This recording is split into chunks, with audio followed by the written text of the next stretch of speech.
मित्रांनो नमस्कार, मी सहाय्यक प्राध्यापक मिलिंद पाडेवार आपल्या ज्ञान मेंटर मिलिंद पाडेवार या यूट्यूब चॅनलमध्ये तुम्हा सर्वांचे पुन्हा एकदा स्वागत करतो।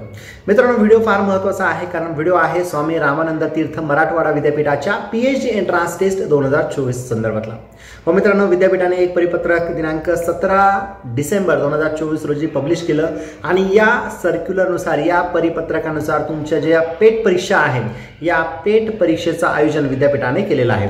तत्पूर्वी काय काय गाईडलाईन्स विद्यापीठाने दिलेल्या आहे, त्यानंतर जे काही महत्त्वाच्या सूचना ज्या आहेत त्या सगळ्या सूचना आजच्या आपण व्हिडिओमध्ये बघणार आहोत। व्हिडिओ शेवटपर्यंत बघा जेणेकरून परीक्षेला जाताना तुम्हाला कुठलाही प्रकारचा त्रास किंवा अडचणी येणार नाही।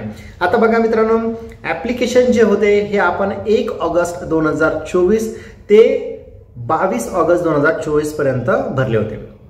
त्याच्यानंतर जे विद्यार्थी नेट सेट किंवा गेट क्वालिफाय होते अशा विद्यार्थ्यांना विद्यापीठाने एक्झाम्पशन देण्यात आलेलं होतं। आता 31 ऑगस्ट 2024 ही विद्यापीठाने टेंटेटिव्ह परीक्षेची डेट सांगितली होती, परंतु याच दिवशी सावित्रीबाई फुले पुणे विद्यापीठाची देखील पीएचडी एंट्रन्स टेस्ट असल्याने आणि भारतामध्ये नेट परीक्षेचं आयोजन एनटीए नेट यूजीसीने केलं असल्याने ही परीक्षा पुढे ढकलण्यात आली। आता 24 ऑक्टोबर 2024 रोजी स्वामी रामानंद तीर्थ मराठवाडा विद्यापीठाने पुन्हा एक परिपत्रक जाहीर केलं आणि त्या परिपत्रकानुसार त्यांनी सांगितलं की 28 डिसेंबर 2024 रोजी नांदेड, परभणी आणि लातूर या तीनही जिल्ह्यांच्या ठिकाणी परीक्षा कंडक्ट केली जाईल किंवा परीक्षा घेण्यात येणार आहे। आता बघा 17 डिसेंबर 2024 रोजी आता कालच परिपत्रक त्यांनी पब्लिश केलं 17 डिसेंबरचं। तर या परिपत्रकामध्ये त्यांनी काही महत्त्वाच्या सूचना विद्यार्थी आणि एक्झाम सेंटर यांना दिलेल्या आहेत। त्या सूचना काय आहेत त्या आपण वन बाय वन बघूया जेणेकरून तुम्हाला परीक्षेला जाताना सोयीस्कर होईल किंवा काही त्रास होणार नाही। बघा, पेट परीक्षेचे आयोजन जे आहे हे 28 डिसेंबर 2024 रोजी सकाळी 11 ते 2 या दरम्यान विद्यापीठाने केलेलं आहे। एक्झाम सेंटरवर तुम्हाला परीक्षेच्या अर्धा तास आधी पोहोचायचं आहे। सोबत तुम्हाला आयडी प्रूफ आणि फोटो, पासपोर्ट फोटो तुम्हाला सोबत न्यायचे आहे। त्याच्यानंतर त्याची एखादी सोबत प्रिंट सुद्धा म्हणजे झेरॉक्स सुद्धा तुम्हाला ठेवायची आहे। त्यानंतर आहे ॲडमिट कार्ड, जे ॲडमिट कार्ड आता विद्यापीठ तुम्हाला रिलीज करणार आहे ते तुम्हाला डाउनलोड करायचं आहे आणि ते सुद्धा तुम्हाला सोबत न्यायचं आहे। मित्रांनो लक्षात घ्या, परीक्षेचा जो काही टायमिंग आहे 11 वाजता त्याच्या अर्धा तास आधी तुम्हाला त्या ठिकाणी उपस्थित राहायचं आहे। घरातून तुम्ही वेळेत निघा किंवा बाहेरून जर तुम्ही लवकर त्या ठिकाणी जाणार असाल तर तुम्ही लवकर पोहोचा जेणेकरून तुम्हाला सेंटर मिळालं पाहिजे आणि उशीर झाला तर तुम्हाला कदाचित परीक्षा केंद्रावर आत घेतलं जाणार नाही, त्याच्यामुळे तुम्ही वेळेमध्ये त्या ठिकाणी पोहोचलं पाहिजे। आता बघा, पीएचडी एंट्रन्स टेस्ट म्हणजे पेट परीक्षा ही जी होणार आहे नांदेड विद्यापीठाची, तर ही पेन आणि पेपर म्हणजे ऑफलाईन पद्धतीने या परीक्षेचं आयोजन विद्यापीठाने केलेलं आहे। एमसीक्यू टाईपचे क्वेश्चन्स तुम्हाला या ठिकाणी बहुपर्यायी प्रश्न तुम्हाला विचारले जाणार आहेत। आता बघा, पहिल्या सत्रामध्ये म्हणजे पहिल्या सेक्शनमध्ये सेक्शन ए तुम्हाला असणार आहे जो आहे रिसर्च मेथोडॉलॉजीचा आणि सेक्शन बी जो असणार आहे हा तुमचा सब्जेक्ट स्पेसिफिक असणार आहे। तर बघा, पहिल्या सेक्शनमध्ये तुम्हाला रिसर्च मेथोडॉलॉजीवर 50 क्वेश्चन विचारले जातील जे 50 मार्काला असणार आहे आणि सिमिलर तुमचा सेक्शन बी जो आहे तुमचा हा सब्जेक्ट स्पेसिफिक असणार आहे, याच्यामध्ये देखील तुम्हाला 50 प्रश्न आणि 50 मार्काला म्हणजे टोटल 100 मार्कांचं हे सगळं कॅल्क्युलेशन असणार आहे।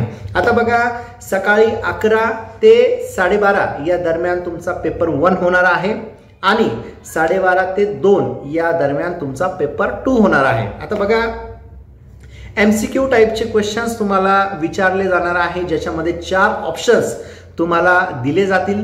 त्यापैकी योग्य पर्यायाला तुम्हाला व्यवस्थित गोल करायचा आहे किंवा डार्क सर्कल करायचं आहे।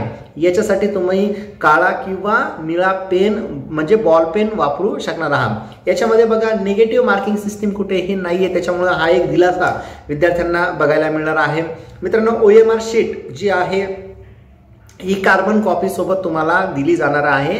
सगळ्यात शेवटी तुमचे प्रश्न सॉल्व केल्यानंतर तुम्हाला कार्बन कॉपी आणि ओएमआर शीट वेगळी करायची आहे आणि सुपरवायझरच्या हातात तुम्हाला ओरिजिनल ओएमआर शीट द्यायची आहे आणि कार्बन कॉपी तुम्हाला सोबत न्यायची आहे जेणेकरून भविष्यामध्ये जर काही प्रॉब्लेम आला तर तुम्हाला तो रेफरन्स म्हणून दाखवता येईल किंवा आन्सर की जर आली तर तुम्हाला क्रॉस चेक करता येईल। त्याच्यामुळे तुम्हाला ओएमआर शीट त्यांना देऊन कार्बन कॉपी सोबत न्यायची आहे।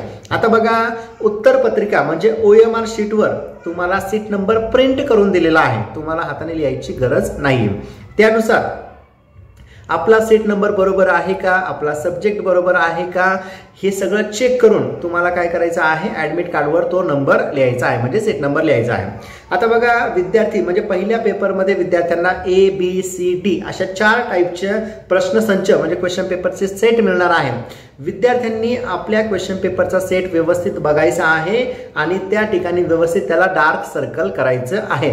फॉर एक्झाम्पल, एखाद्या विद्यार्थ्याला A क्वेश्चन पेपर सेट मिळाला असेल आणि चुकून त्याने B, C किंवा D या 3 ठिकाणी किंवा 3 पैकी एका ठिकाणी जर गोल केला असेल किंवा डार्क केला असेल तर असं चालणार नाही. अशा विद्यार्थ्यांचा पेपर चेक केला जाणार नाही. त्याच्यामुळे काळजीपूर्वक आपल्याला जी काही क्वेश्चन पेपर मिळाले आहे, जो काही प्रश्नसंच मिळालेला आहे, त्या प्रश्नसंचचा तुम्हाला त्या ठिकाणी डार्क सर्कल करायचा आहे. आता बघा, 11 ते 12:30च्या दरम्यान तुमचा पेपर 1 होणार आहे आणि 12:30 ते 2च्या दरम्यान तुमचा पेपर 2 होणार आहे.